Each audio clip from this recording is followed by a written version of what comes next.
Okay, so physical science, I think you already know something about ions, but here's the notes for it. Just a reminder, atoms are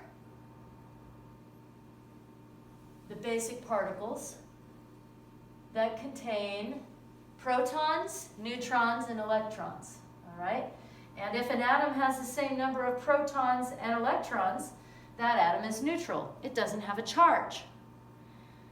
But what we know is that not all atoms are neutral. So atoms are neutrally charged atoms, so this is the way we'd write them.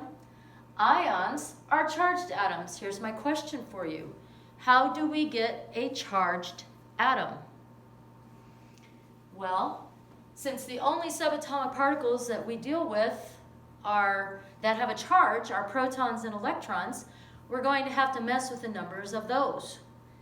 All right, what happens if we were to take away or give another proton to an atom?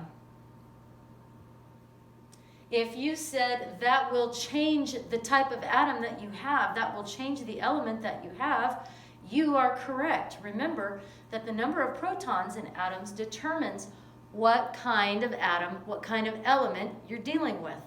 So if we start with a sodium atom, for instance, sodium atoms have 11 protons in the nucleus. And if we are trying to obtain a sodium ion, meaning a charged ion, and we say, well, we'll just give sodium another proton, well, let's say we did that. How many protons do we then have in the nucleus? 12 is the right answer. We start out with 11. We're giving sodium another proton, which isn't easy to do, but we're pretending that it is for right now. And so now sodium is positively charged, but wait a second. It's not sodium anymore. Now it's magnesium because it has 12 protons. So the way we make ions isn't to add or subtract protons, because when we do something like that, we're making an entirely new element. What is our other option for having atoms become charged and turn into ions? If you said to add or subtract electrons, you are exactly right, okay? And that is how we obtain ions, all right? We either add electrons to a neutral atom or we subtract electrons from a neutral atom. So let's look at some of these I've put up here. Okay, that first one is Au+. Au is gold.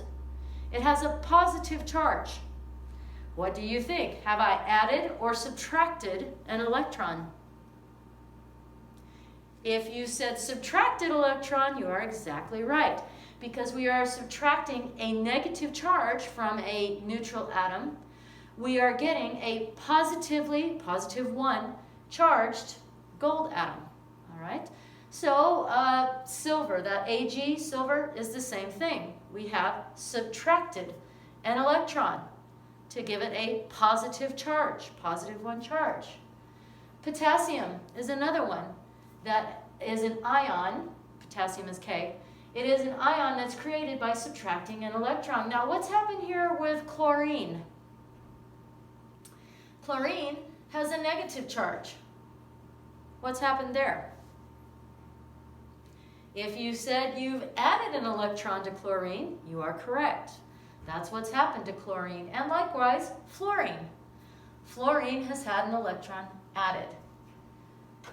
But we don't have to just add or subtract 1 electron. We can do more than 1. A good example is calcium.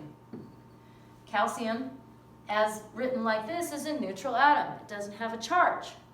But calcium really likes to be an ion. And calcium really likes to give up 2 electrons. Now you tell me, what will be the charge on calcium if it gives up 2 negative charges in the form of 2 electrons? If you said +2 charge, you are correct. And this is the ion that calcium usually makes. Oxygen is another one. Oxygen really likes to be a 2 negative charge. What does oxygen like to do then? If you said oxygen likes to take 2 electrons. You are exactly right. This is how we get ions.